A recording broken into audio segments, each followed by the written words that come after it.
बिस्मिल्लाहिर्रहमानिर्रहीम। अस्सलाम वालेकुम। सारा इन द किचन में खुशामदीद। आज मैं आपके लिए लेके आई हूँ दुनिया की आसान तरीन मटन ग्रेवी की रेसिपी।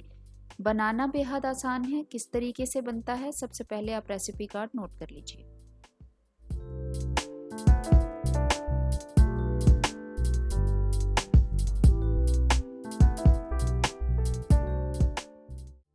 अज्जा आपने नोट कर लिए होंगे। मैंने लिए हैं तकरीबन 10 से 12 जवे लहसुन के, एक बड़े साइज़ का मैंने टमाटर लिया है, 2 इंच का टुकड़ा अदरक का है और एक हरी मिर्च है। साथ में मैंने लिया है एक प्याज, उसको मैंने ब्राउन कर लिया है। इन सब चीज़ों को मैं चॉपर में डाल के चॉप कर लूँगी और बहुत ही फाइन सी पेस्ट बना लूँगी। देखिए मैंने पेस्ट बना ली है। हाफ केजी मैंने मटन लिया है। मटन को अच्छे तरीके से वॉश कर लें और वॉश करने के बाद ये पेस्ट जो है वो मैं मटन में डाल दूंगी। बेहद आसान और बहुत झटपट जो है वो ये मटन ग्रेवी बनती है और जितनी आसान बनती है उतनी ही मज़ेदार भी होती है। इसमें मैंने तकरीबन जो है वो 1 कप दही डाला है और इसमें 1 चाय का चम्मच मैंने डाली है सुर्ख मिर्च। नमक हस्बे जायका जाएगा। मैंने तकरीबन जो है वो 1 चाय का चम्मच ही नमक डाला है। आधा चाय का चम्मच मैंने इसमें हल्दी डाली है और 1 चाय का चम्मच मैंने इसमें सूखा धनिया पिसा हुआ डाला है। आधा चाय का चम्मच ही मैंने इसमें गरम मसाला डाला है और ये भुना हुआ ज़ीरा है 1 टीस्पून, 1 चाय का चम्मच डाला है। 8-10 काली मिर्चें हैं साबुत मैंने डाली हैं और 2 सब्ज़ इलायचियाँ डाली हैं और साथ में 1 तेज़पात डाला है। बस ये चीज़ें जाएंगी और इसके अलावा मैंने कोई गरम मसाला दूसरा यूज़ नहीं किया है। आप इसको अच्छे तरीके से मिक्स कर लें। अगर आप चाहें तो आप इसको ओवरनाइट भी मैरिनेट करके रख सकते हैं या अगर आप मेरी तरह जल्दी बनाना चाहते हैं तो आप आधा घंटा या 1 घंटा इसको मैरिनेट करके रख दें।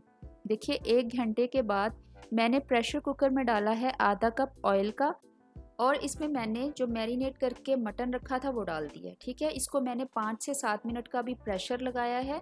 आप अपने गोश्त के हिसाब से देख लें कि अगर फ्रिज में रखा हुआ गोश्त है तो वो ज़्यादा टाइम लेगा।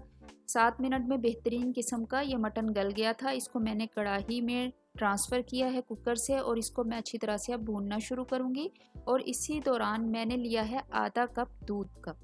आपने आधा कप ही दूध लेना है क्योंकि ये आधा किलो मटन है और देखिए आधा कप मैंने डाल दिया और इसको अच्छे तरीके से अब आपने फुल आंच पे भूनना शुरू करना है।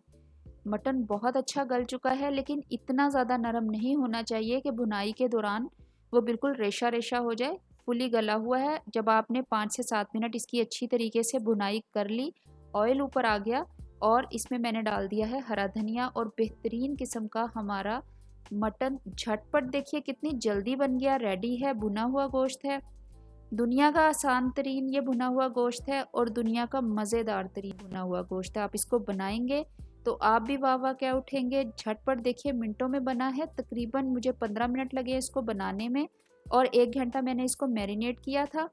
अभी मैं आपको टेस्ट भी करके बताती हूँ।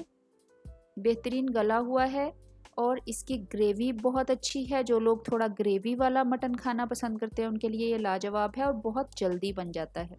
इसको लाजमी ट्राई कीजिएगा। मुझे दुआओं में याद रखिएगा। मेरे चैनल को सब्सक्राइब करना मत भूलिएगा। बहुत शुक्रिया।